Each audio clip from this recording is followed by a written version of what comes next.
ప్రభువైన యేసుక్రీస్తు నామములో అందరూ కూడా వందనాలు తెలియజేసుకున్నాం. Praise lord. గొర్రెపిల్ల కాపరిగా వచ్చాడు. మూడో భాగాన్ని మనం చూసుకున్నాం. 2026 వాగ్దానాలు 3 కార్డులు అందరికి ఇచ్చాం. ఉన్నాయా? బాగొట్టుకున్నారా? ఉన్నాయా? చదువు రాని వాళ్ళు కూడా ఉంచుకోండి, బైబిల్లో పెట్టుకోండి, లేకపోతే జైబుల్లో వేసుకోండి. వాక్యము, దేవుడు ఈ వాగ్దానాలన్నీ మీ జీవితాల్లో నెరవేరుస్తాడు. ఈ వాగ్దానాలన్నింటి గురించి మనం ధ్యానం చేశాం వాచ్‌నైట్ సర్వీస్లో. తర్వాత తెల్లారి పొద్దున, తర్వాత ఈరోజు కూడా ఈ వాక్ భాగాలను ధ్యానిస్తున్నాం. ఇక ముందు రోజుల్లో కూడా దేవుని చిత్తమైతే దేవుడు ప్రేరేపించొచ్చారు. నిజంగా వాచ్‌నైట్ సర్వీస్కి ముందు డిసెంబర్ నెల మొత్తం చాలా బలహీనంగా ఉన్నా నేను. మీకు అసలు విషయం నేను చెప్పడం చాలా మందికి తెలియదు కూడా. అసలు నేను చాలా బలహీనంగా ఉన్నా, గొంతు కూడా పోయింది, సరిగ్గా మాట కూడా రాలేదు. అయినప్పుడు కూడా దేవుడు అత్యద్భుతంగా ఆ గృహ కూడికల్లో కూడా దేవుడు చక్కటి వాక్యాలను ఇచ్చాడు. ఈ రోజు కాలం చూసుకోవడానికి దేవుడు నడిపించాడు. వాక్యాలు కూడా చక్కటి వాక్యాలు, చెప్పిన వాక్యాలు చెప్పకుండా ప్రతి ఇంట్లో కూడా నూతన వర్తమానాన్ని వేయడానికే ప్రయత్నం చేశారు. అంత మాత్రమే కాదు, వాచ్‌నైట్ సర్వీస్ 4, తెల్లారిపోతే 2, 6 వర్తమానాలు 2-3 సేవకులు యూట్యూబ్లో చూసి అసలు ఎట్లా చెప్పారండి మీరు? 6 వర్తమానాలు ఒక్కరు చెప్పడం అసాధ్యం, అసలు మీరు ఎట్లా చెప్పారని నన్ను అడిగారు. నిజంగా అది మీ అందరి ప్రార్థన వల్ల, దేవుని దయ వల్ల మాత్రమే ఆ రోజు కార్యక్రమాలు కూడా చాలా చక్కగా జరిగాయి. టైం టు టైం జరిగాయి. ఉదయం కూడా టైం టు టైం జరిగాయి. చాలా చక్కగా వాచ్‌నైట్ సర్వీస్ జనవరి 1 6 వర్తమానాలు గుర్తున్నాయా? చెప్పండి. 1వది వాచ్‌నైట్ సర్వీస్ ముందు ఫస్ట్ వర్తమానం చెప్పండి. ఒప్పుకోని వర్తమానం. పాత వాటినన్నింటినీ తీసివేశారు. 2వదిగా ఆరాధన వర్తమానం. దేని గురించి? కొనబడ్డాం, అమ్మబడ్డాం. గుర్తుందా? మర్చిపోయారు. కొనబడ్డాం, అమ్మబడ్డాం. ఆరాధన వర్తమానం. తర్వాత 3వదిగా బలవర్తమానం. దేని గురించి? ఏ అంకె? ఒక అంకెతో చెప్పాం. ఏ అంకె అది? 12 అనే అంకెతో వర్తమానం మొత్తం 12. చివరిగా ముగింపు వర్తమానం కూడా, నీ ముందర నడుచువాడు ఎప్పుడు నడుస్తాడు, ఎప్పుడెప్పుడు నడుస్తాడు. నూతన హృదయం కావాలి, నూతన ఆత్మ కావాలి, నూతన మనస్సు, నూతన క్రియలు. రాహాబు జీవితాన్ని ఉదాహరణ చేసుకుంటూ 4 వర్తమానాలు అన్ని డిఫరెంట్, ఒకదానికొకటే సంబంధమే లేదు. తర్వాత తెల్లారి పొద్దున కూడా ఆరాధన వర్తమానం చెప్పండి. గుర్తుందా? ప్రభువు నమ్మకమైన వాడుగా, ఏ విషయంలో నమ్మకమైన వాడుగా నీకు నాకున్నాడు, కానీ పాపలాగా కాచాడని ఎన్నో దగ్గర 5 విషయాలు, 7 విషయాలు, 5 విషయాలు ధ్యానం చేశారు. బలవర్తమానంలో భాగంగా చెప్పండి. బలవర్తమానంలో భాగంగా దేవుడు ఈ సంవత్సరాన్ని ఎందుకు ఇచ్చాడు, ఈ సమయాన్ని ఎందుకు ఇచ్చాడు? ప్రసంగం 3:1 ప్రకారం సమయాన్ని 2026వ సంవత్సరాన్ని ఎందుకు దేవుడు ఇచ్చాడు? మారు మనసు పొందడానికని, రక్షణ పొందడానికని, మేలు చేయడానికని. శత్రువులు కూడా రకరకాలుగా 5 అంతల వర్తమానాలు. ఒకదానికొకటి 6 వర్తమానాల్లో నేను ఇంటికి పోయిన తర్వాత యూట్యూబ్లో నేనే పెట్టుకుని నేనే విన్నా చాలాసేపు. అసలు ఏంటి దేవుడు ఇంత చక్కని వర్తమానాలు ఇచ్చిన నేను పూర్తిగా విన్నా. అసలు నేను చెప్పింది నేనైనా ఇంటికి పోయి మళ్ళీ ఒకసారి అన్నా నేను మొత్తం. నిజంగా దేవుడు అద్భుతంగా నడిపించాడు. దానికి కారణం నా గొప్పతనం కాదు, మీ అందరి ప్రార్థనలు నేను నమ్ముతాను, దేవుని దయను నేను నమ్ముతాను, దేవుని కాపుదలను నేను నమ్ముతాను. ముఖ్యంగా మీ అందరి ప్రార్థనలు కూడా నేను నమ్ముతాను. ఈరోజు వర్తమానంలో కూడా దేవుడు మొదటగా గొర్రెపిల్ల జీవజలముల మొక్కల దగ్గరికి ఆరాధన వర్తమానం. బలవర్తమానంలో భాగంగా చెప్పండి. 1వది, నీవు నడచు మార్గం అంతటిలో నీ దేవుడైన యెహోవా నీకు తోడైయుండును. బలలో వేసినప్పుడు నూతన సంవత్సరంలో మొట్టమొదటి ఆదివారం దేవుడు మనకు తోడుగా ఉండాలంటే నడుచు మార్గం అంతటిలో ఎక్కడికి పోతామో మనకే తెలియదు. తెలుసా? చెప్పండి. ఎక్కడికి పోతామో మనకే తెలియదు. పనులకు పోవచ్చు, లేకపోతే ఇంకా ఏదైనా ఫంక్షన్కి పోవచ్చు, ఇంకెక్కడికైనా పోవచ్చు. ఒక్కోసారి అనుకోకుండా బయలుదేరవచ్చు. చూస్తే రోజులు ఎటువంటి రోజులు అంటే అందరూ చనిపోతున్నారు. కనపడే వాళ్ళందరూ ఎక్కువగా మరణాలు సంభవిస్తున్నాయి. నూతన సంవత్సరంలో ఒక ఫ్యామిలీ అంట, 3 కూతుర్లు అంట, ఒక తల్లి భర్త అంత ముందే చనిపోయాడంట. ఆ తల్లి బాగానే జీవించింది మరి 2 నెలల దాకా. జనవరి 1 తారీఖే ఆ తల్లి 3 కూతురు, పెద్దలు, మన చిన్నపిల్లలు కూడా కాదు, intermediate 10th class 8th class ముగ్గురు కూతురికి విషయం పెట్టి ఆమె కూడా విషయం తీసుకొని 1వ తారీఖు సాయంత్రం ఇంట్లో అందరూ నలుగురు శవాలు పడ్డాయి ఇంట్లో. అసలు ఎందుకు చేస్తుందో తెలియదు. నిజంగా కొన్నేమో ప్రమాదాలు, కొన్నేమో చేసుకున్నాయి, కొన్నేమో అనుకోకుండా అనారోగ్య కారణాలు రకరకాలుగా ఈ లోకంలో చనిపోతూ ఉంటున్నారు. ఈరోజు మనం సజీవంగా ఉంచాడు దేవుడు. సజీవంగా ఉంచాడని గొప్పతనం కాదు. ఏమో చనిపోవచ్చు కూడా. చనిపోయినంత మాత్రాన ఏదో అన్యాయంగా కాదు. దేవుడు లేకుండా చనిపోతేనే ఇబ్బంది.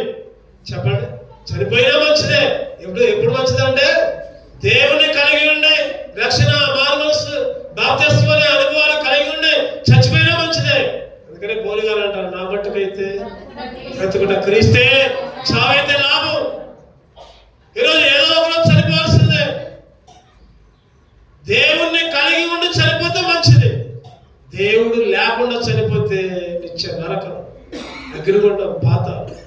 ఈరోజు సజీవంగా ఉంచడం మాత్రమే కాదు, దేవుణ్ణి కలిగి ఉండే భాగ్యాన్ని నీకు నాకు ఇచ్చాడు. అదే సంతోషం.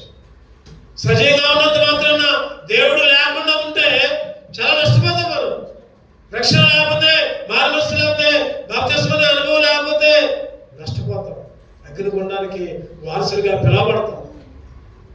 ఈరోజు యవనస్తులైనా, ఎవరైనా వృద్ధులైనా, మధ్య వయసులో ఎవరైనా సరే దేవుణ్ణి కలిగి ఉండు. దేవుణ్ణి నీ రక్షకుడుగా అంగీకరించు. యేసుక్రీస్తుని వెంబడించు. అయిపోయింది. ఏమైపోయింది? 2025 2026 సంవత్సరంలో నీవు నడుచు మార్గం అంతటిలో నీ దేవుడనే యెహోవా నీకు ఎవరికిచ్చింది వాగ్దానం? చెప్పండి. ఈ వాగ్దానం బైబిల్లో దేవుడు ఎవరికిచ్చాడు? ఎవరికిచ్చాడు? చెప్పాలి తొందరగా. ఇంకా రాట్లా మాట్లాడట్లా. ఒకళ్ళు మోషే అన్నారు, కాదు. ఇశ్రాయేలుకి కాదు. ఇంకా ఇంకా జాషువాకి ఇచ్చాడు. ఎవరికి ఇచ్చారంటే, జాషువా అంటే ఈ జాషువా కాదు, యెహోషువాకి ఇచ్చాడు. జాషువానేమో ఇంగ్లీష్ లో, యెహోషువా అంటేనేమో తెలుగు. యెహోషువాకి ఇచ్చాడు. చదువునండి యెహోషువ 1వ అధ్యాయం. ఎందుకంటే అప్పుడు దాకా ఇశ్రాయేలుని మోషే పరిపాలించాడు. మోషే చనిపోయిన తర్వాత ఎంతో లక్షల మంది కాపలాలను నడిపించాలంటే ఎవరు ఒక 50 మంది ఉంటేనే ఒక సంఘాన్ని నడిపించడానికి. అయ్యగారు చనిపోతే నేనే సంఘబద్ధం కొట్టుకుంటారు 10 మంది, 50 మంది ఉంటేనే. మరి లక్షల మందిలో ఆ లక్షల మంది యొక్క నాయకుడు మోషే చనిపోతే ఎంతో మంది ఉన్నారు మోషే లాగా ఉండాలని, మోషే లాగా నడిపించాలని. కానీ దేవుడు వాళ్ళెవరిని కోరుకోవాలి. ఎవరిని కోరుకున్నాడంటే యెహోషువని కోరుకున్నాడు. అందుకనే యెహోషువ భయపడుతున్నాడు. అయ్యో, మోషే గారు లాగా నేను నడిపించగలనా? మోషే లాగా వీళ్ళకి చెప్పగలనా? వీళ్ళందరూ నా మాట వింటారు? అసలు చెప్పండి. ఒక ఇంట్లో 5గురు ఉంటేనే మాట వినరు. ఒక 3 పిల్లలు ఉంటేనే ఒకడు ఒకలాగా, ఇంకొకలాగా, ఇంకొక అమ్మాయి ఇంకొకలాగా చేసింది. కొన్ని లక్షల కాల్బలం. ఆ కాల్బలాన్ని నడిపించడానికి యెహోషువ అనే దేవుడు అనుకుంటే, యెహోషువ భయపడుతూ ఉంటుంటే ఆ సందర్భంలో 9వ వచనం, నేను నీకు ఆజ్ఞయించున్నాను కదా, నిబ్బరము కలిగి ధైర్యముగా ఉండుము, దిగులు పడకము, జడేకము, నీవు నడుచు మార్గమంతటిలో. ఎక్కడికి పోతే అక్కడ. క్లుప్తంగా ఈ యెహోషువకి దేవుడు 7 వాగ్దానాలు ఇచ్చాడు. ఈ యెహోషువ 1, 2, 3 అధ్యాయంలోనే ఏమేమి వాగ్దానాలు ఇచ్చాడో చూద్దాం. మొదటిగా 1వ అధ్యాయం 5వ వచనం చదవండి. 1:5, నీవు బ్రతుకు దినములన్నిటిలో ఏ మనుషుడు నీ ఎదుట నిలవలేక ఉండదు, మోషేకి తోడుగా ఉన్నట్లు. 1వది, ఏ మనుషుడు నీ ఎదుట నిలవలేడు. 1వ వాగ్దానం. ఎవరు కూడా నీ దగ్గరకు వచ్చి ఎదురు చెప్పలేరు. పెద్దోళ్ళే కానీ, చిన్నోళ్ళే కానీ, గొప్పోళ్ళే కానీ, ఎవరైనా నువ్వేం చెప్తుంది చక్కటి వాగ్దానం చెప్పండి. ఏ మనుషుడు నీ ఎదుట నిలవలేకుండా. 1వ వాగ్దానం. 2వ చూద్దాం. 6వ వచనం. నిన్ను విడవను, నిన్ను ఎడబాయను, నిబ్బరము కలిగి ధైర్యముగా ఉండము, వారికి ఇచ్చిన నేను వారి పితరులతో ప్రమాణం చేసిన ఈ దేశమును నిశ్చయముగా నీవు ఈ ప్రజల స్వాధీనము. ఎంత గొప్ప అవుతారు. విడవను అపాయను నీకు తోడుగా ఉంటా, నీకు తోడుగా ఉంటా. నిబ్బరము కలిగి ధైర్యముగా ఉండు, విడవను. అంతకంటే ఏం కావాలి యెహోషువకి? ఈ వాగ్దానాలు యెహోషువ గారికి కాదు, నీకు నాకు కూడా దేవుడు ఇస్తాడు. ఒకటో వాగ్దానం, ఏ మనుషుడు నిలబడ్డు. రెండో వాగ్దానం, నీకు తోడుగా ఉంటా, నీకు తోడు. మూడో చూద్దానండి. మూడోది 1:5లోనే ఉంటుంది. 1:5 తోడుగా ఉంటా. మోషేకి తోడుగా ఉన్నట్లు మనుషుడు నిలవలేడు. ఒకటోదేమో ఏ మనుషుడు నిలబడాడు. రెండోదేమో నీకు తోడుగా ఉంటా. మూడోదేమో నిన్ను విడవను. మూడోదేమో నిన్ను. తర్వాత 4 చూద్దానండి. అదే 3వ వచనం 1:3లో, నేను మోషేతో చెప్పినట్లు మీరు అడుగుపెట్టు ప్రతి స్థలం, అడుగుపెట్టే స్థలం, ఎక్కడ అడుగు పెడితే ఆ స్థలం నీకు ఇస్తా. దేవుడు ఎంత గొప్ప వాగ్దానం ఇచ్చాడు. నువ్వు ఎక్కడికి పోతే, అమాలేకీలో పోతావా ఆ స్థలం కూడా నీదే, ఎబుసీలకు పోతావా అక్కడ కూడా నీదే, ఎరుకోకు పోతావా అక్కడ కూడా నీదే. ప్రతి స్థలం ఎంత గొప్ప వాగ్దానం. ఈరోజు మనం అడుగు పెట్టే స్థలం మనదైతే ఎంత బాగుంటుంది కదా. ఈరోజు మనం ఎక్కడ అడుగు పెడితే ఆ స్థలం మనదైతే ఎంత బాగుంటుందో. దేవుడు యెహోషువకు ఆ వాగ్దానం ఇచ్చాడు. ఏమనంటే నువ్వు అడుగు పెట్టే ప్రతి స్థలం. ఎన్నో వాగ్దానం ఇది, చాలా ఉన్నాయి కానీ ఒక 7 చూసుకుందాం. తర్వాత 4వ చూద్దాం. 3వ అధ్యాయం 7వ వచనం.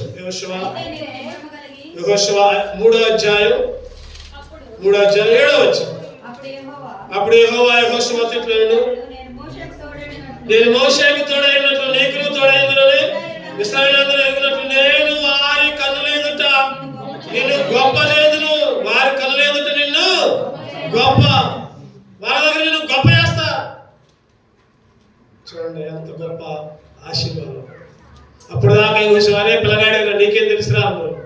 ఇప్పుడు వాళ్ళందరి దగ్గర గొప్పడైపోయాడు, వాళ్ళకి నాయకుడైపోయాడు.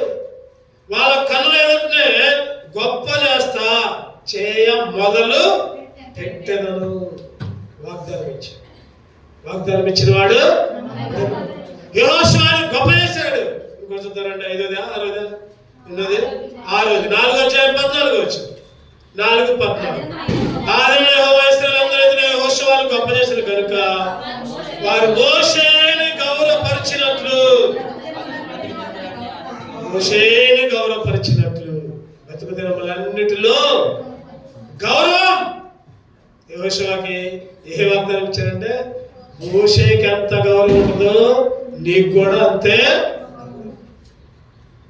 అంటే నేను ఎవరు కూడా తక్కువ చేయరు. నువ్వు చిన్నపిల్లగాడు, ఎవరు నిన్ను తోలాడరు.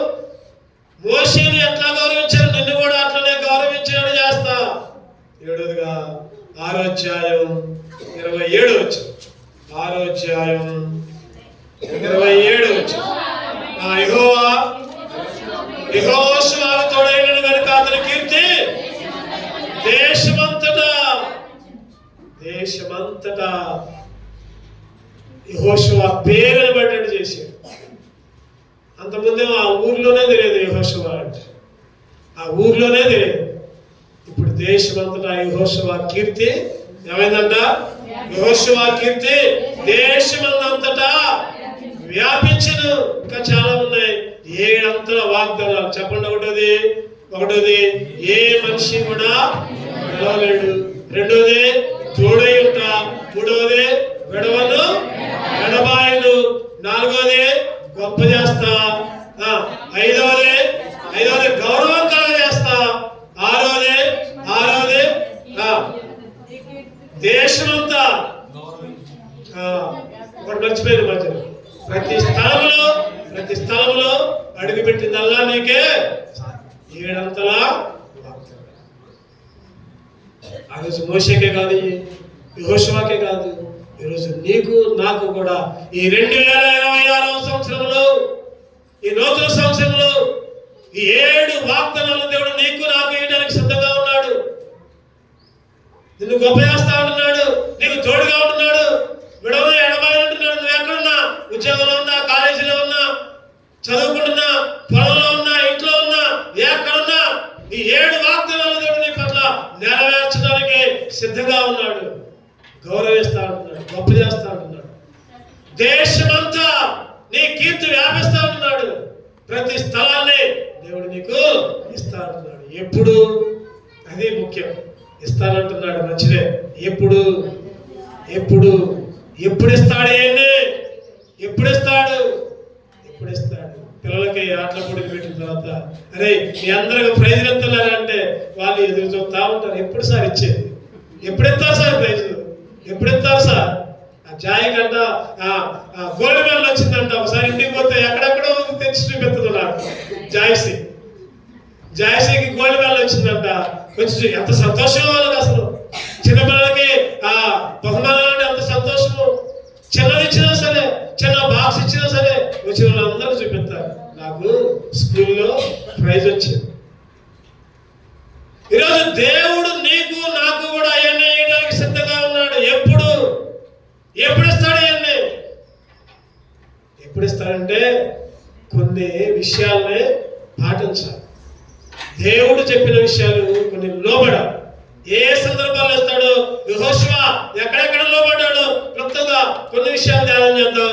ధ్యానం చేసి మనం బలలో చేయవేద్దాం. చూద్దామండి. ఎందుకు ఈ వాగ్దానం ఇచ్చాడు? ఎప్పుడు ఈ వాగ్దానాలు నెరవేరుతాయి? ఈ 7 వాగ్దానాలు నెరవేరాలంటే ఏం చేయాలి మనం? మొదటిగా నిర్గమాకాండం, యెహోషువ గ్రంథంలోనే కాదు, యెహోషువ పేరుంది, నిర్గమాకాండం నుంచి ఉంది. నిర్గమాకాండం 17వ అధ్యాయం 8వ వచనం. నిర్గమాకాండం 17:8. తర్వాత అమాలేకులు వచ్చి రెఫీదీములో ఇశ్రాయేలు యుద్ధము చేయగా మోషే యెహోషువతో మన కొరకు మనుషులు ఏర్పరిచి వారిని తీసుకొని బయలువెళ్ళి అమాలేకులతో యుద్ధము చేయము. నేను దేవుని కార్యం చేత పట్టుకొని ఆ కొండ శిఖరం మీద నిలుస్తా. మోషే అంటున్నాడు, నేనేమో కర్ర పట్టుకుని కొండ ఎక్కుతా, నువ్వేమో యుద్ధం చేయి. ఎవరితో అనేది మాట? నేనేమో కొండ మీదకి వెళ్ళి నిలబడతా, నువ్వేమో యుద్ధం చేయి. అదే నాలాంటోడైతే నువ్వేమో అక్కడ నిలబడుతుంటే నేను యుద్ధం చేయాలా? నేను కూడా వచ్చి నిలబడతాపా అంట. ఈరోజు మనం కూడా అంతే అంటాం. కానీ యెహోషువ అట్లా యుద్ధం చేయి అనగానే యుద్ధం చేశాడు. యుద్ధం చేయాలగానే చెప్పండి, యుద్ధం చేశాడు. అది గొప్పతనం. యెహోషువ మోషే తనతో చెప్పినట్లు చేసి అమాలేకీయులతో యుద్ధమాడాడు. ఈరోజు యెహోషువ లాగా నువ్వు నేను కూడా యుద్ధం చేయాలి. చెప్పండి, మనం ఏం చేయాలి చెప్పండి? యుద్ధం చేస్తేనే దేవుడు ఈ 7 వాగ్దానాలు నెరవేరుస్తాడు. యుద్ధం చేయాలి. యుద్ధం చేయాలి ఎవరితో? దేవుడితో. దేవుడితో. అమాలేకీయులు అంటే ఎవరు? మన శరీరమే, మన శత్రువే, మన ఇల్లే.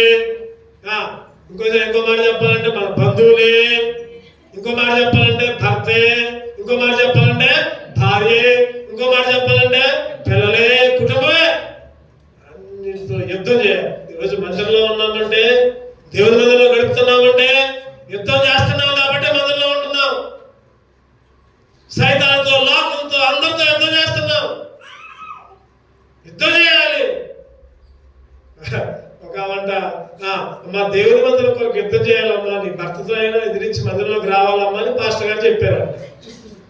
ఆమె చేసింది, ఇంటికి పోయి ఇక భర్తతో గొడవ పెట్టుకుంటా ఉంది. మందిరానికి రాట్లా పాస్టర్ గారు అంటే ఇంటికి పోయిందంట. అరే పలానక్క అమ్మా భర్తనైనా ఎదిరించి మందిరానికి రావాలమ్మా అని చెప్తే మరి ఇంటికి పోయి ఏం చేసిందో ఏమో, ఏమైందో ఏమో అని ఇంటికి పోయిందంట పాస్టర్ గారు. ఇంటికి పోతే ఆ మూల కూర్చుందంట, భర్త కుర్చీ మీద కూర్చుందంట. అక్క ఏంటక్క మందిరంలోకి రాలేదు అడిగితే అక్క ఏం మాట్లాడలేదు. అక్కేవి ఒకటే యుద్ధం చేస్తున్నా అన్న నువ్వు చెప్పి అన్నారు. చర్చిలో నువ్వు చెప్పిన దగ్గర నుంచి మా ఇంటికి వచ్చి మా ఆయనతో ఒకటే యుద్ధం చేస్తున్నా అన్నాను. మరి యుద్ధం చేసిందని మందిరంలోకి ఎందుకు రాలేదమ్మా? అన్నా నీకు చెప్పకూడదు అన్నా, నీకు చెప్పకూడదు. భర్త అన్నాడు, అయ్యగారు నిన్న చర్చి నుంచి వచ్చిందో లేదో ఒకటే గొడవ అయ్యగారు, ఒకటే గొడవ. ఏంటిదయ్యా గొడవ అంటే అయ్యగారు మా ఆమెకంట బంగారపు చైన్ తేవాలంట. ఏంటిదంట? బంగారపు చైన్ తెస్తేనే నేను మందిరంలోకి పోతా, లేకపోతే పోను. చెప్పండి. యుద్ధం చేయమన్న దగ్గరికి మందిరంలోకి రావాలని యుద్ధం చేయమంటే ఆమె బంగారం సైన్ కోసం యుద్ధం చేసింది. బంగారం సైన్ తెస్తేనే చర్చకు వచ్చింది అన్న, లేకపోతే రాదంట. అయ్యగారు నిన్నే అంటారులే అంటుందంట. మళ్ళీ పైన యుద్ధం చేయమంటే లోక సంబంధమైన వాటి గురించి కాదు యుద్ధం చేసేది, ఆత్మీయంగా దేవుని మందిరంలో గడపాలని, దేవుని మందిరానికి వ్యతిరేకంగా ఉండకూడదని, వాక్యాన్ని చదువుకోవాలని, ప్రార్థన చేసుకోవాలని, మన శరీరంతో, మన కుటుంబస్తులతో, మన బంధువులతో, మన బజారు వాళ్ళతో, మన గ్రామంతో యుద్ధం చేసేవాళ్ళుగా ఉండాలి. యుద్ధం ఓడిపోకూడదు. యెహోషువ ఏం చేశాడు చెప్పండి? యుద్ధం చేశాడు. అందుకనే యెహోషువకి దేవుడు ఆ 7 వాగ్దానాలు, యెహోషువకి అంత అడ్డగోలుగా రాలా వాగ్దానాలు, అంత అడ్డగోలుగా రాలా అధికారం, అంత అడ్డగోలుగా రాలా ఆ పరిపాలన దక్షత. కొన్ని లక్షల కాలబలం మీద అధికారిగా ఉంటుంటే మాటలు కాదు, ఉట్టి పుణ్యానికి రాలా. యుద్ధం చేశాడు. యుద్ధం చేశాడు. ఎవరి కాలంలోనే యుద్ధం చేశాడు. 1వ లక్షణం యుద్ధం చేశాడు కాబట్టి 7వ ఆశీర్వాదం వచ్చింది. ఈరోజు నువ్వు నేను కూడా యుద్ధం చేయాలి. దేవుని కొరకు, మందిరము కొరకు, మందిర కార్యక్రమాల కొరకు, లోకం కొరకు కాదు, లోక ఆశల కొరకు కాదు, లోక తలంపుల కొరకు కాదు. గుర్తుపెట్టుకోవాలి. 2వ చూద్దానండి. నిర్గమకాండం 33:11. నిర్గమకాండం 33:11. మనుష్యుడు తన స్నేహితుతో మాట్లాడినట్లు యెహోవా మోషేతో ముఖాముఖిగా మాట్లాడుచుండెను. తర్వాత అతడు పాలెంలోనికి తిరిగి వచ్చుండెను. అతని పరిచారకుడును నూను కుమారుడు యెహోషువ అనే యవనస్తుడు గుడారంలో నుండి వెలుపలికి రాలేదు. ఇక్కడ ఒక మాట తీసుకుంటున్నా నేను. అతని పరిచారకుడు అంటే మోషే పరిచారకుడు.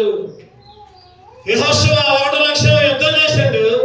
2వ లక్షణం మోషేకి పరిచర్య చేశాడు. అది గొప్ప సంగతి. పరిచర్య చేశాడు. పరిచర్య అంటే మోషే ఏది చెబితే చేశాడు. బట్టలు ఉతకమంటే బట్టలు ఉతికిండు, అన్నం వండమంటే అన్నం వండిండు, ఊడమంటే ఊడ్చిండు, పక్కేమంటే పక్కేయండు, కాలొత్తమంటే కాలొత్తిండు. తిమోతి గారి దగ్గర ఒక బ్రదర్ ఉన్నారు. ఇప్పుడు బిహెచ్ఎల్ ప్రాంతంలో సేవ చేస్తున్నారు. ఆ బ్రదర్ సాక్ష్యం చెప్పారు. మన ఈ మధ్య మందిర ప్రదర్శన జరిగితే, గోరకల్ మందిర ప్రదర్శన జరిగితే అక్కడికి వెళ్తే నేను ఆ బ్రదర్ సాక్ష్యం చెప్పాను. తిమోతి గారి దగ్గర 10 సంవత్సరాలు ఉన్నాడంట. తిమోతి గారు చెప్పినా చెప్పకపోయినా అన్ని పనులు చేసినట్టు ఇంట్లో. ఆయన ఒక్కడే కదా, దగ్గర 15 మంది ఉన్నారంట. ఆ 15 మంది ఇప్పుడు గొప్ప గొప్ప సేవకులు, పెద్ద పెద్ద సంఘాలకు సేవకులుగా ఉన్నారు.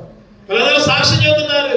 మేము ఫలానా టైంలో ఫలానప్పుడు తిమోతి గారు సువార్త చేసి వస్తే కాళ్ళు వచ్చాము, పోయి తిమోతి గారికి కాళ్ళు వచ్చాము, తిమోతి గారి బాత్రూమ్కి నీళ్లు పెట్టాం, అన్నం ప్లేట్ కడిగాం, బట్టలు ఉతికాం. అంటే ఎంత తగ్గించుకుంటే ఆ పని చేయాలి, ఎంత తగ్గించుకుంటే ఆ పని చేయాలి. ఈరోజు యెహోషువ మోషేకి పరిచయం చేశాడు. ఈరోజు నువ్వు నేను కూడా దేవునికి పరిచయం చేసే వాళ్ళగా ఉండాలి. దేవునికి పరిచయం చేయడం అంటే దేవుడికి కనపడ్డా మనకి దేవుని మందిరం కనపడుతుంది. ఏం కనపడుతుంది చెప్పండి? దేవుని మందిరం కనపడుతుంది. దేవుని నాకు ఏమన్నా నేను ఎప్పుడు చెప్పను. అసలు నా వ్యక్తిగత పనులు నేను ఎవరికి చెప్పను. ఎవరైనా చేసినప్పుడు నాకు కోపమే. మా ఇంట్లో కూడా ఎవరికి నేను పని చెప్పను. అసలు వాళ్ళు చేయగలిగే పని చెప్తాను. నా వ్యక్తిగత పనులు నేనే చేసుకోను. ఈరోజు దేవునికి నేనైనా మీరైనా దేవుని మందిరానికి, దేవుని కార్యక్రమాలకి, దేవుని మందిరానికి పరిచయం చేసే వాళ్ళగా ఉండాలి. యెహోషువ ఆ రోజు మోషేకి పరిచయం, అందుకనే మోషే పరిచారకుడు అని రాయబడింది అక్కడ. ఎవరుంది అక్కడ? అతడు అంటే మోషే. అతని పరిచారకుడు నూనె కుమారుడైన, అంటే యవ్వన కాలంలోనే మోషేకి పరిచయం. ఈరోజు యవనస్తులకి అందుకనే నేను చెప్తా, మా పిల్లలకు కూడా అదే చెప్తాను. మీరు మందిరంలో పోయి చేపలేయండి, శుభ్రం చేయండి, అవి కూడా ఉండి, ఇవి కాదండి. నేను నా పిల్లలకు కూడా అదే చెప్తాను. మీరు మందిరంలో పని చేయకపోతే ఇంటి దగ్గర మీరు సోమరు లాగుంటే కుదరదని చెప్తా. ఈరోజు ఈరోజు దేవుని మందిరంలో పరిచయం చేయాలి, ఆ పరిచర్యలో లోబడి ఉండాలి. గొప్పతనం అన్నిటికన్నా గొప్పతనం లోబడాలి. ఏది చెప్తే అది చేయాల్సిందే. చెప్తే చేయాలి, పని చెప్తే చేయాలి.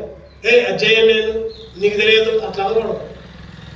నోట్లో చేయడం వచ్చింది అనుకుంటే చేయాల్సిందే. ఈరోజు మా పిల్లలు కూడా అదే చెప్తాను, లోబడండి, పెద్దలకు లోబడండి. ఒకసారి పిల్లలు ప్రైజ్లాడు కూడా చెప్పారు కొంతమందికి ఇంటికి వస్తే. నేను చెప్తా, ఏం నేర్చుకుంటున్నారు మీరు, ఏం నేర్చుకుంటున్నారు? ముందు ఇంటికి వచ్చిన వాళ్ళకే ఏం చేయాలి చెప్పండి, ప్రైజ్లాడు చెప్పండి. నా పిల్లలకు చెప్తాను, బైబిల్ మోసుకొని రావడం చెబుతా, బైబిల్ పట్టుకొని పోవడం చెబుతా. ఈరోజు మనం పరిచర్య విషయంలో వెనకాడకూడదు, తగ్గించుకునే విషయంలో వెనకాడకూడదు, లోబడే విషయంలో వెనకాడకూడదు. ఈరోజు దేవుని వాక్యానికి లోబడాలి. మనం దేవుని మందిరంలో ఏ పని చెప్తే ఆ పని చేయాల్సిందే. సంఘముగా రావాలి అంటే రావాలి, ఉపవాసం ఉండాలంటే ఉండాలి, ప్రార్థన చేయాలంటే చేయాలి. ఏదైనా పని ఉంటే తెలియజేయండి.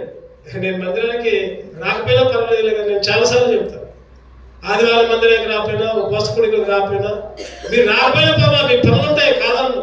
కానీ ఒక మాట తెలియజేయండి, పలానా కారణం వల్ల నేను రావటం లేదు. ఒకసారి చెప్పకుండా మానేస్తారు, చాలా మంది చెప్పకుండా మానేస్తారు. కొంతమంది అయితే మంచిగా ఫోన్ చేసి అన్న పలానా దగ్గరికి వెళ్తున్నాం అన్న, లేకపోతే పలానా దగ్గరికి వెళ్తున్నాం అని ఫోన్ చేసి చెప్తారు. కొంతమంది అసలు చెప్పరు, ఎందుకు రాలేదో తెలియదు, ఎక్కడికి పోయారో తెలియదు. ఈరోజు ఈ నూతన సంవత్సరంలో మందిరానికి లోబడదాం.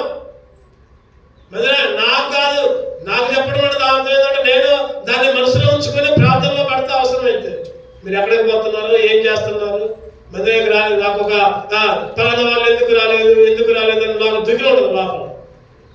దిగులు పోవాలంటే మీరేం చేయాలి, ముందే చెప్పాలి. ముందే చెప్పాయా ఎందుకని రావట్లేదయ్యా, పలానా కారణం, పలానా ఒంట్లో బాగలేదయ్యా, లేదా పలానా దగ్గరకు పోతున్నాం, చాలా సంతోషపడతాం. మందిరానికి లోబట్టమంటే వ్యక్తిగతంగా కాదు, దేవుని విషయాల్లో మందిరానికి లోబడే వాళ్ళగా ఉండాలి, పరిచర్య చేసే వాళ్ళగా ఉండాలి. చాలా సంతోషం. ఏ పనైనా కూడా చాలా ఘనంగా చేశారు మన మందిరంలో. వాచ్మెన్ సర్వీస్ కానీ, అంతకుముందు కూడికల్లో కానీ, గృహ కూడికల్లో కానీ, ప్రేమ విందుల్లో కానీ, లేకపోతే సేవకుల కూడికలప్పుడు కానీ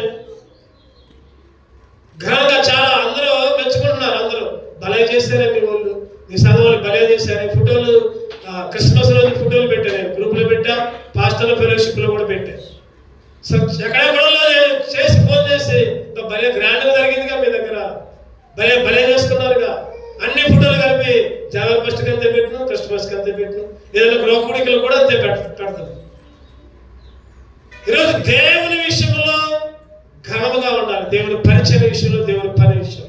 యెహోషువ గారు ఏం చేశారు చెప్పండి, పరిచర్య చేసినారు మోషేకి. అందుకనే మోషే తర్వాత యెహోషువ నాయకుడు అయ్యాడు, ఎన్నో వాగ్దానాలు పొందుకున్నాడు. 3వ విషయం చూద్దాం, నిర్గమా 17:13. నిర్గమాకాండం 17:13. యెహోషువ కత్తి వాడి చేత అమాలేకు రాజును అతని జనులను గెలిచెను. చెప్పండి, యుద్ధం చేయడమే కాదు, ఏం చేసిందంట, గెలిచాడు, విజయం పొందాడు. ఆ రోజు యేసుక్రీస్తు కడపటి ఆదాం అయితేనేమో అపవాదికి ఓడిపోయాడు. ఆదాము అవ్వ ఆ పాము వచ్చి ఒక మాట చెప్పకుండా ఓడిపోయారు, తినపడదన్నారు. కడపటి ఆదాం వచ్చాడు, సైతాన్ని చెదగలొక్కాడు, విజయం పొందాడు, విజయోత్సాహంతో ఊరేగించాడు. ఇక్కడ యెహోషువ యుద్ధం చేయడమే కాదంట, ఏం చేశాడు చెప్పండి. యెహోషువ కత్తి వాడి చేత అమాలేకు రాజును అతని జనులను 16 వచ్చిన అమాలేకీయులు తమ చేతిని యెహోవా సింహాసనం విరోధంగా ఎత్తిరి కనుక యెహోవా అమాలేకీయులతో తరతరముల వరకు ఆ స్థలంలో బలిపీఠం కట్టారంట. దానికి యెహోవా నిస్సి, ఏ పేరంట, యెహోవా ధ్వజం, విజయ ఉత్సాహం కొండ. యుద్ధం చేయటమే కాదు, గెలవటం కూడా ముఖ్యం. ఈరోజు నువ్వు నేను శరీరంతో యుద్ధం చేయటం కాదు, శరీరాన్ని ఓడించాలి. ఈరోజు నీకు నాకు ఎన్నో ఆలోచనలు వస్తాయి, ఎందుకంటే శరీరం ఉన్నప్పుడు ఆలోచనలు వస్తాయి. ఆ ఆలోచన అనకు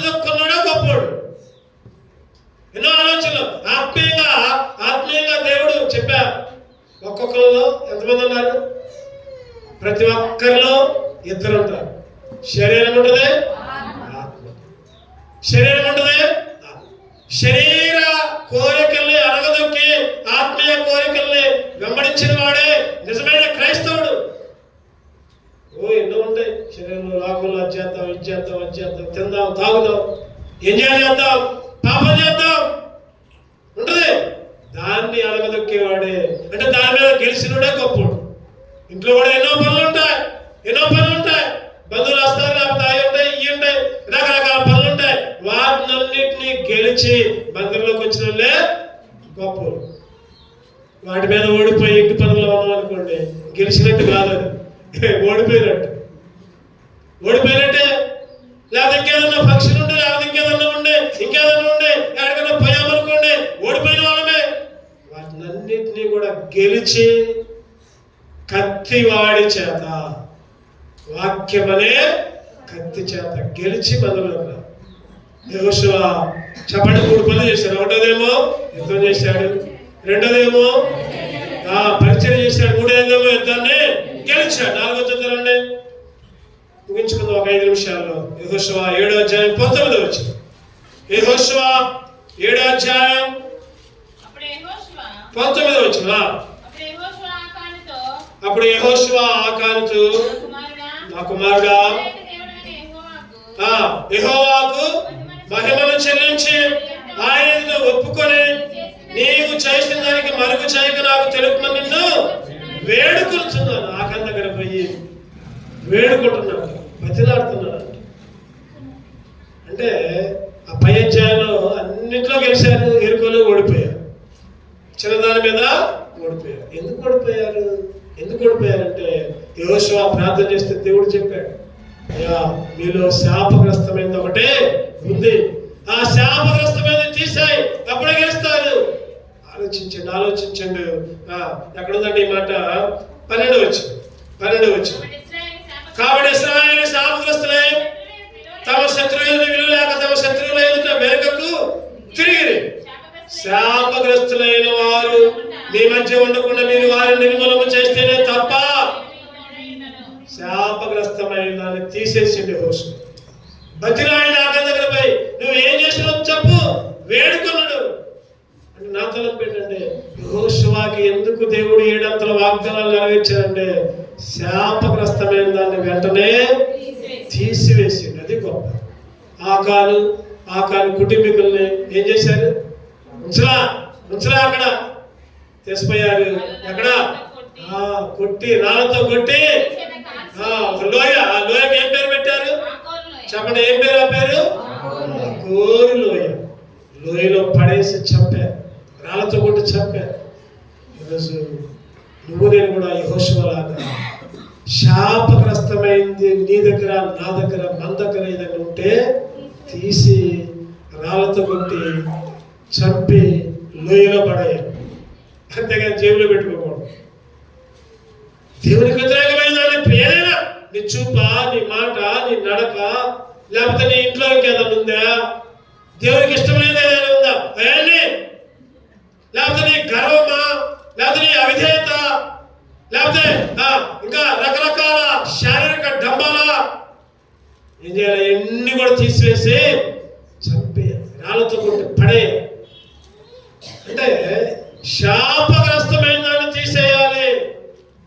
ఈరోజు నువ్వు నేను కూడా మన ఇళ్లలో, మన గృహాల్లో, లేదా మన శరీరంలో, లేదా మన మనసులో ఏదైతే శాపగ్రస్తమైన ఉందో తీసి పడేయాలి. మళ్ళీ దాన్ని లాక్కొని జేబులో పెట్టుకోకూడదు, మళ్ళీ దాని దగ్గరికి మళ్ళీ తెచ్చుకోకూడదు. 4వ పని యెహోషువ చేశాడు కాబట్టే విజయం వచ్చింది. చేశాడు కాబట్టే కాలానికి పోయాడు. అందరూ వెనక్కి తిరిగి వచ్చారు. అందరూ అమ్మో వాళ్ళేమో పెద్ద పెద్ద వాళ్ళు, మేమే మెడతలాగా ఉన్నాం, ఒక్క ద్రాక్ష గలే ఎక్కడ మోసుకొని పోయారు.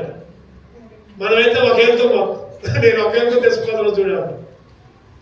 ఒక ద్రాక్ష గల ఇద్దరు బలస్తులు మళ్ళీ అమాలేకీయులు.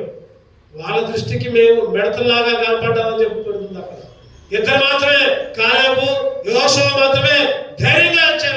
మిగిలిన 10 మంది పిరికొల్లాగా మాట్లాడారు. అటువంటి పరిస్థితుల్లో కాలంలోకి పోయారు. కారణం ఏంటంటే శాపగ్రస్తమైన దాన్ని తీసేసారు. మనం కూడా తీసివేయాలి. చివరిగా ఇంకొకటి చూద్దాం, ముగించుకుందాం. తెలిసిన మాట ఇది అందరికి. యోషువ 24:15. యోషువ 24:15. యెహోవాను సేవించుట మీ దృష్టికి కీడని తోచినలా మీరు ఎవరిని సేవించెదరు? నది అంతటిని మీ పితరులు సేవించిన దేవతలను సేవించెదరు. అమోరీయుల దేశం మీరు నివసించున్నారే, వారి దేవతలను సేవించెదరు. నేడు మీరు కోరుకోండి, మీరు ఎవరిని సేవింప కోరుకునేను నేను నా ఇంటి వారును. చెప్పండి, నేను. యెహోషువ చేసిన 5వ పని ఏంటంటే, యెహోషువ ఒక్కడే కాదు, ఇంటి వారితో కలిపి అంటే ఇంటి వారి కూడా లోపడ్డారు. యెహోషువ భార్య లోపడ్డది, పిల్లలు లోపడ్డారు, ఆ కుటుంబంలో ఎంతమంది ఉంటే అంత లోపడ్డారు. నేను సేవిస్తా అలా ఎవరు చెప్పండి, నేను నువ్వు నేను కూడా అదే తీర్మానంలోకి రావాలి. నేను ఇంటి వారు దేవుణ్ణి సేవించే భాగ్యంలోకి. ఏదో 7 వాగ్దానాలు ఇచ్చాలే, అబ్బా 7 నాకు నెరవేర్తాయిలే అంటే కుదరదు. ఇవన్నీ చేస్తేనే అవి నెరవేరుతాయి.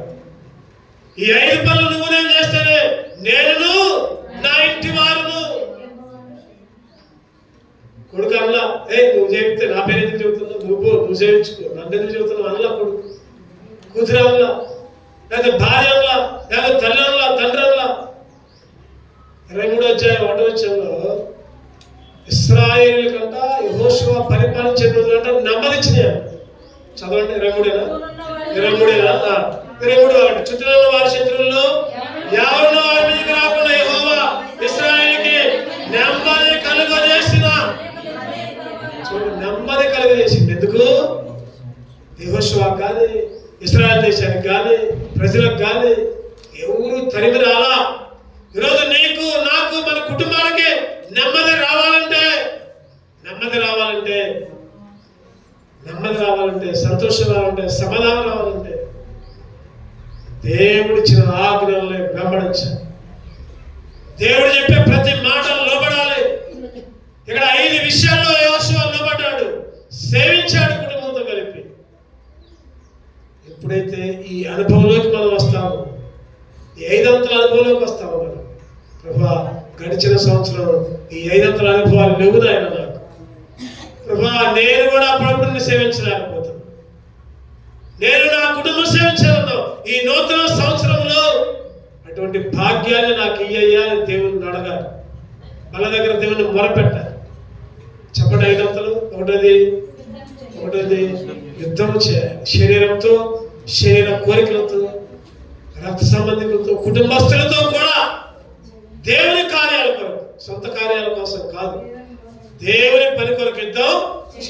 అప్పుడే 7 అంతల వాగ్దానాలు. రెండవదిగా పరిచర్య. దేవుని పని అంటే ముందుకు రావాలి. దేవుని పరిచర్య అంటే మందిర విషయాలు అంటే ముందుకు రావాలి. మూడవదిగా చెప్పండి, యుద్ధం గెలవాలి.